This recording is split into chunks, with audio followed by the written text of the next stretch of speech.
So many people believe they're taking responsibility for their lives when in truth they're just blaming themselves for everything. So what they call responsibility is really self-punishment, leaving them paralyzed, drowning in guilt, enslaved by perfectionism, simply stuck. So that's why it's crucial to understand how to effectively take responsibility so you can finally have agency and feel in charge of your life. And before we start, if you are interested in learning more about Jungian psychology and shadow integration, you can join my newsletter down below. I'll also send you a copy of my book, Pistis, Demystifying Jungian Psychology. And if you want one-on-one help, you can also check my mentorship and my courses, everything down below. So once I was meeting with a new client, and before I could say anything, he started saying he had done therapy when he was younger, but it was a terrible experience. And according to him, his therapist was constantly coddling him and making him believe that absolutely nothing was his fault, as he was just a victim of his circumstances. And he confessed he couldn't help but feel absolutely powerless. And then he asked me to be straight and tell him exactly what he was doing wrong so he could fix the situation. And that day I learned an important lesson. When you make people believe they're mere victims, they also lose their sense of agency. And when people don't understand what they're responsible for, they also feel lost and powerless. So this raises the question, what does it truly mean to take responsibility for our lives? And this may sound simple, but according to my experience as a therapist, it's a fairly complex matter. Because while some people avoid responsibility like the plague, others are bearing too much and also feeling stuck. So first of all, I believe everyone understands, at least intellectually, that running away from responsibility and constantly feeling victimized by the world is childish.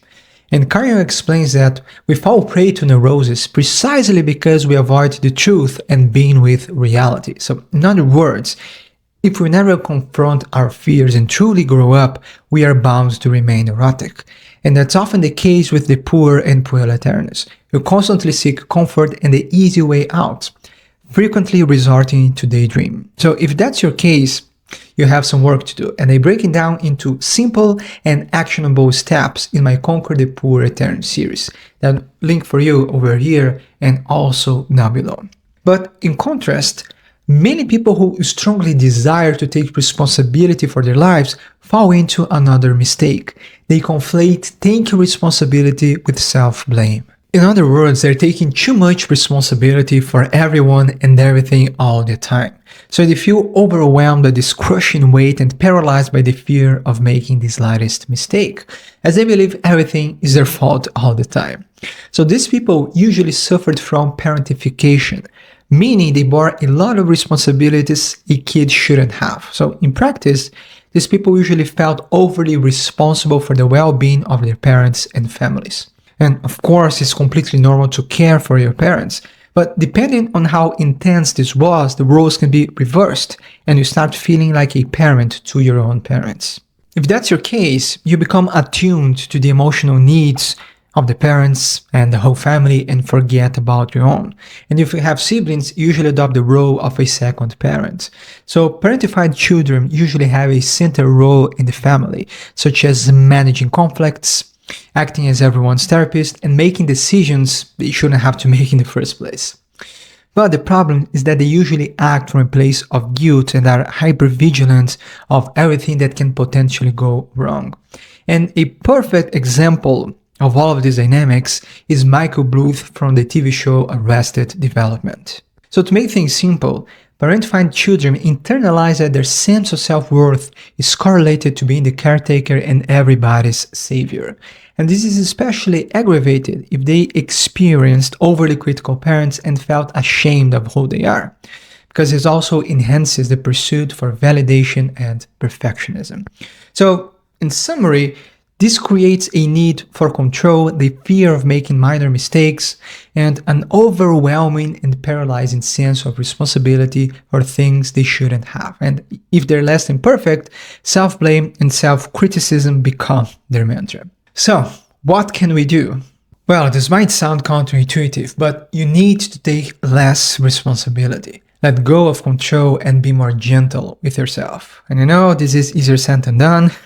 And if you're parentified, you're probably freaking out just, just hearing that. But the first important thing to understand is that self-blame is usually a coping mechanism to deal with unsafe and unreliable parents.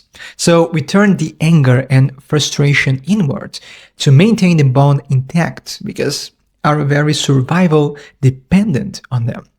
But over time, what once protected us sabotages our adult life, and this narrative keeps us stuck in the past, and frankly, we become our own abusers. But it's crucial to understand that acting from a place of guilt and shame is not the same as taking responsibility. And that's why it's time to stop trying to please the parents and keep everyone happy. So it's crucial to realize that these narratives protect you from having to understand what you truly want. So a common pattern for Michael Bluth is that he constantly sabotages his romantic relationships.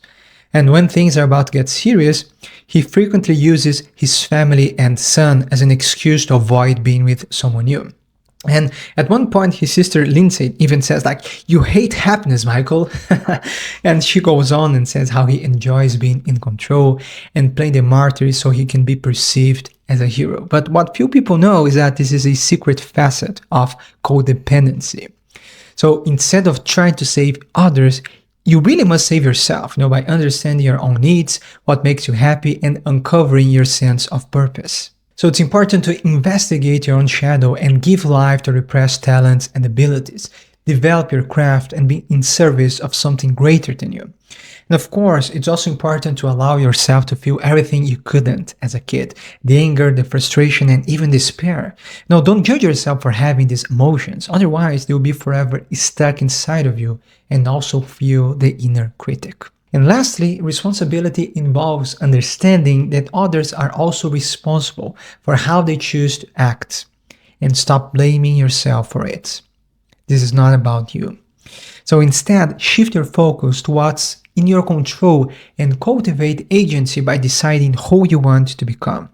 Because true responsibility is about individuation and carving your own path. And everything starts by understanding and integrating your shadow. And I teach you how to do that in my next video.